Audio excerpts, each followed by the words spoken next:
Hello mga kabayan, kumusta kayo? Good morning, magandang buhay. Welcome po muli sa aking YouTube channel, Annalisa Reality Vlog. So yung gagawin ko po ngayon mga kabayan, ka-business at ka-papi. Dahil dito sa, mayroong mga nabasa ko sa comment section na may vlog kasi si Pinuno dito na nakausap na si Jonathan. Pumunta uli ito at naiyak nga dito si Pinuno. Kasi mayroong nag-comment doon na ang akala ay yung iniiyakan na sinasabi is dahil nga daw tinulungan na nila sa kabilang barangay ito si Jonathan na mayroon ng hinanapan na ng bahay kaya umiyak na si ka-business. So ilalagay ko rin po yung comment na yon dito sa aking gagawing reaction ngayon. Pero bago yun, ay maraming salamat po sa lahat ng mga nariyan ho sa aking munting kobo na mga silent viewers, mga new subscribers, mga naglalike at saka nagko-comment, nag-share. Salamat po sa inyo. And shoutout na rin po ang aking mga kasama mga reactors at yung mga kagwangs. At si Pinuno Ka-Business po, support po natin. Kanyang YouTube channel, Ka-Business Official, Papadins TV at saka yung Ka-Business Family. So ito ho, pakinggan ho muna natin kung ano yung sinabi dito ni Pinuno Ka-Business, kung bakit siya na-touch doon sa sinabi ni Jonathan. Kasi dito ho nag-umpisa ang lahat. Sobra ho kasi yung mga may mga makikitid ang pag-iisip. Ang daming komento. At saka maliban pa ho dun sa comment na yun, may mga nagko-comment din na nakikipag-kompetensya daw ito sa Pinuno Ka-Business. Which is, wala namang ganun. So pakinggan pa ho natin ito. Yung pagpapasalamat mo pala, yung sinabi mo palang kanina po yan, hindi ko nakakalimutan yung mga ginawa mo sa mga may nanay. Sobrang buwang sa puso. Naalala ko po yan. Yung mula-una hanggang huli. Yung parang yung ginawa niyo po sa akin. Hindi magagawa ng ibang tao eh. Dahil lang, sa tama namin nagsabi na kilala na kayo. Na tumutulong sa amin. Hindi ko pwedeng papaliwalay niyo. Salamat ko. Appreciate ko. Malaking halaga na lang po yun. Hindi naman kami nabubutom. Hindi ako nag-aantay ng anumang kapalit. Hindi ako nag-aangat ng anumang kapalit ko sa nagawa ko. Kundi yan sa inyo. At sa akin marinig sa iyo. Pinasaya ko sa inyo. Pero hindi si Mama. Mahal din ni Mama. Ganun talaga yun. Kasi yung umayat nga kami yung umiyak nga eh. Siya kami yung pinabayaan. Pero hindi naman. May ginagawa eh. Mahal po kayo yun. Kami dalawa. Mahal namin kayo. Pero mahal namin kayo. Kailangan kasi minsan nalalagay kasi tayo sa mga sitwasyon na yun nga, di ba? Yung mga nakaraan na sitwasyon na medyo sabi nga hindi stable, no? Kumbaga sa paglalakbay natin kasi sa mundong ibabaw. So yun na mga kababayan, ka-business ka-papi at saka kalingap. Dito yung naiyak nga si Pinuno Ka-Business dahil nga ito si Jonathan, na-realize niya at hindi niya nakalimutan simula umpisa hanggang ngayon yung mga tulong, yung mga pag-aaruga, pagmamahal sa kanila ng Ka-Business family. Kaya dito naiyak si Pinuno Ka-Business. Hindi po doon sa comment na sinasabi ng ating isang kababayan na nag-comment na ito yung basahin ko po yung comment niya. Kasi mali kasi ito eh. Shoutout sa iyo kabayan, Trib na Lore. Ang sabi mo, ayan, paiyak-iyak na kasi naghanap na ng bahay si TV, ilang buwan na sakali ang matanda, natutulog. Walang ginawa ngayon, may mga sponsor na sila Jonathan, sa mga subscriber nila TV, ayun, paiyak-iyak na, gahaman talaga. Grabe ito maka-comment si Trib na Lore. Shout out sa iyo. Ano sinasabi niyo pinabayaan? Simula't simula, hindi ho pinabayaan sila Jonathan. Kahit nung nag-tour sila Pinuno Ka-Business, hindi ho sila pinabayaan. Bago man sila umalis, lingid sa iyong kaalaman, Trib na Lore, siguro hindi ka nanonood ng mga video ni Ka-Business. Diyan ka lang sa kung saan ka. Diyan lang sa kabilang barangay. Kasi kung naumpisahan mo to yung punot dulo, hindi ka magkukomento ng ganito. Hindi yan sila pinabayaan. Yung mga nangyayari ngayon sa dalawang ito sa mag-ina, yun ay dahil choice ni Jonathan yun. Una, kung pinabayaan niya sila, yung barangay, hindi yan mapupuntahan sila, Jonathan. Hindi matitingnan at hindi makukuha, hindi madadala doon sa barangay. Maayos na sila eh.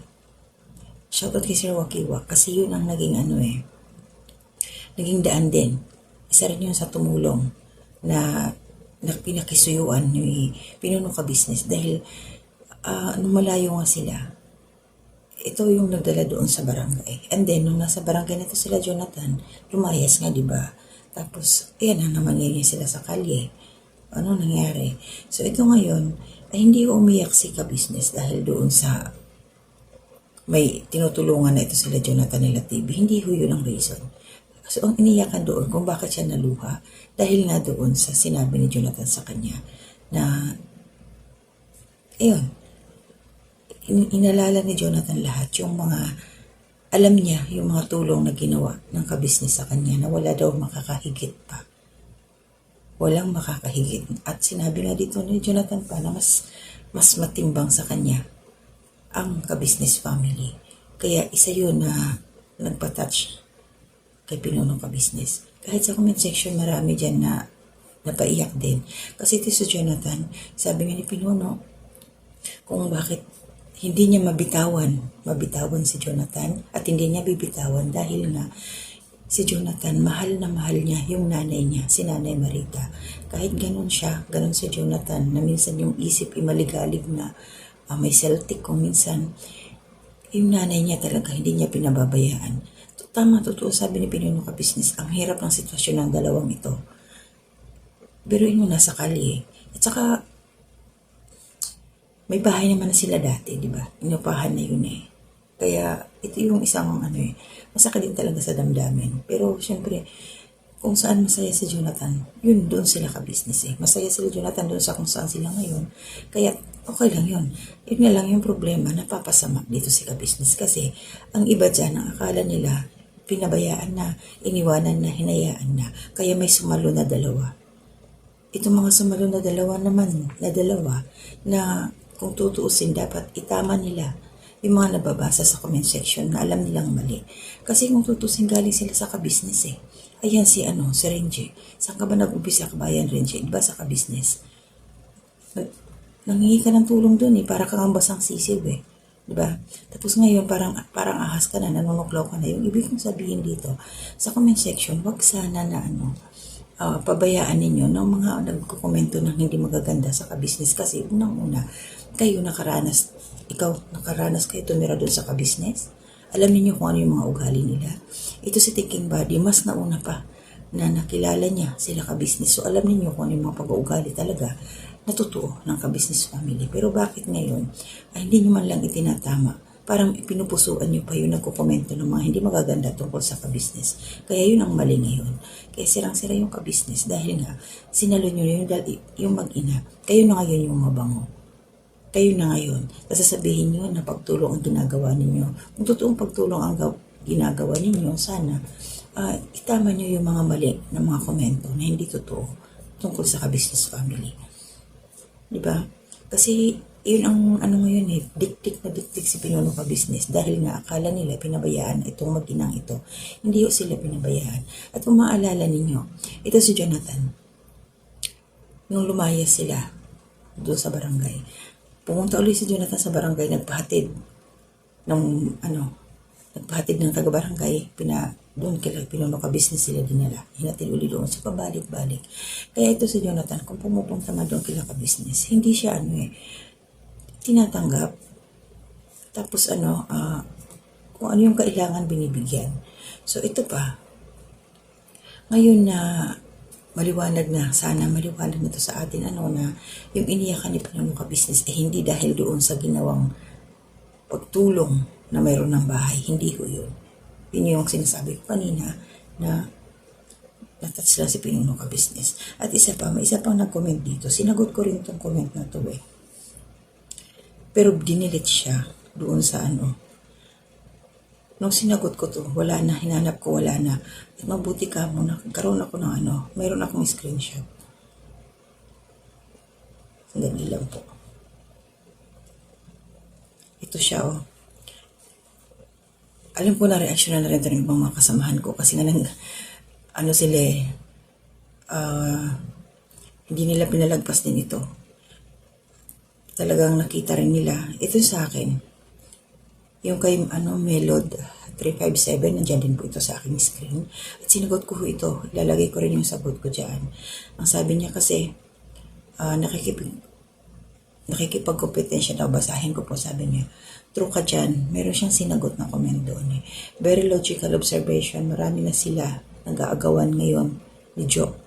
Kasi malakas ang views. Ma'am Melod or Sir Melod, kahit kailan hindi nakipag-agawan naman si ka-business dito. Wala hong dapat pag-agawan. Dahil kung tutuusin siya po yung ang umpisa na nakakilala dito sa Magina, ang unang-unang tumulong. So kung meron mang nangaagaw, so isipin na lang ninyo kung sino. Isipin nyo na lang po. Kaso dapat sa Jonathan mag-concentrate daw na siya dapat kina TV at Renji kasi nandoon ang sincere na tulong.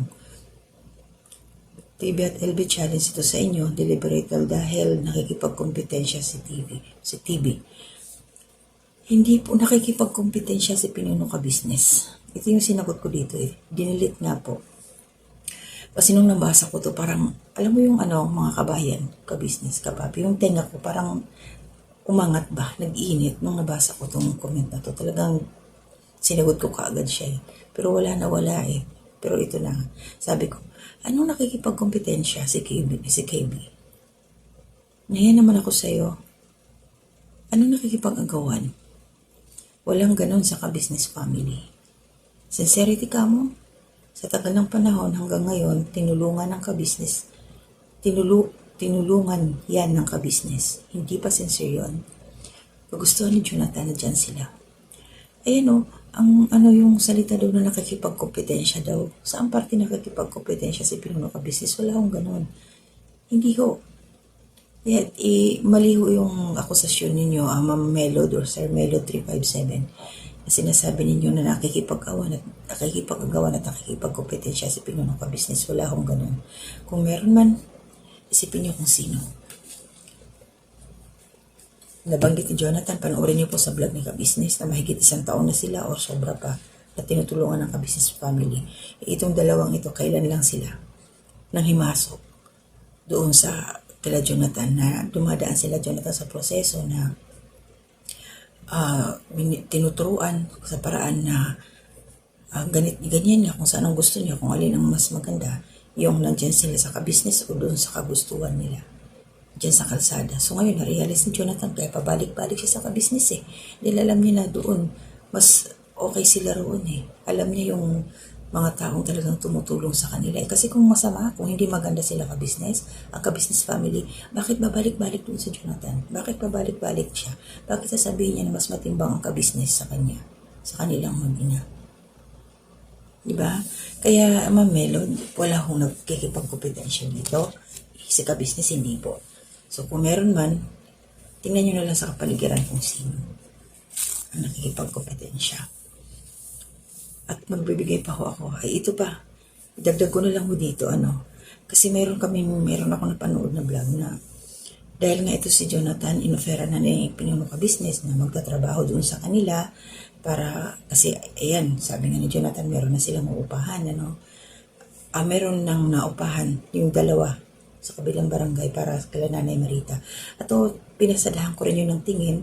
Ang sabi nga doon ni Thinking Body na since magkakaroon na ng trabaho si Jonathan, siya na yung magbabayad.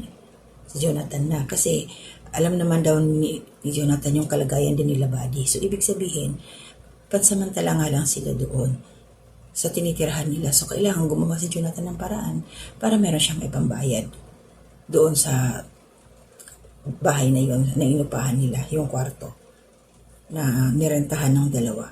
So, ang problema naman, ito naman yung isa. Yung isang naman, kabilang barangay, ito si Renji. Ginugulo niya yung isip ng matanda, yung dalawa. Kasi kinausap niya Ayaw niya, Renji, bakit ayaw mo pala na magtrabaho si Jonathan doon kila ka-business? Bakit? Masusuportahan niyo mo ba ang monthly, yung mga pangangailangan nila? Kasi sabi mo walang magbabantay kay Nanay Marita. pag nagtrabaho si Jonathan doon. Hindi nga ba, panay alis ni Jonathan, naghahanap ng makakain, iniiwan si Nanay Marita. Nangihingi, anong gusto mo? Laging mahingi lang si Jonathan? Laging mamalimos na lang?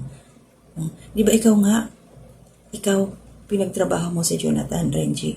Pinagbuhat mo ng yung lupa na para sa halaman, pinagtrabaho mo siya kasi hindi mo siya binigyan kaagad. Hindi mo siya binigyan na hindi siya nagpapagod. Ba? So, umpisa pa lang yun, parang parang nauubusan na rin kayo ng kay Jonathan, di ba? Bago pa lang yun. Tingnan mo yun. Tapos ngayon sasabihin mo na huwag magtrabaho si Jonathan doon kasi walang mag-aalaga sa nanay niya. O kaya mo ba masuportahan yung pangangailangan nila? Ipinagtrabaho mo nga siya, di ba? Kasi kung masusuportahan mo sila, bakit ipinagtrabaho sa'yo si Jonathan? Bakit tinuruan mo na ito yung gawin mo? So, komplikado yung ginagawa mo, Renji. Nananadya ka parang ganun yun Parang wala ka rin, parang hindi ka nang galing doon. Wala kang talaga. Walang utang na loob din. Parang yung nakita ko Tapos tatanungin mo si Nanay Marita. Ayaw mo doon na pumunta si Jonathan. Siyempre sa umpisa pala ng tanong mo, ayaw. Hindi ayaw na rin yung sagot ng matanda. Kung sinabi mo na gusto mo na pumunta doon si Jonathan magtrabaho, siyempre sabi ni matanda, oo, gusto niya. Bakit pinipigilan mo si Jonathan na magtrabaho doon? Tatakot ka na wala na kayong iba-vlog. Ba? Grabe. At saka shoutout pala doon sa asawa mo, si LB Pabebe. Pinaliguan niya si Nanay Marita, parang halaman lang ba, nakahawak sa hose. Nandidiri ka ba, LB? Kay Nanay Marita. Kasi si Mrs. Ka-Business talagang ini-scrub yan. Sinasabon yan, nahawakan yan. Ikaw, wala, para ka lang nag-selfie. Pinasiritan mo lang ng hose, si Jonathan pa na nagpapaligo. Dapat ikaw, kasi ikaw babae, di ba? Pakitang tao na pagtulong. Pasensya na mga bayan, Ka-Business Ka-Papi. Yung kasi nakita ko parang ginawang halaman si Nanay Marita na pinapasiritan lang ng tubig.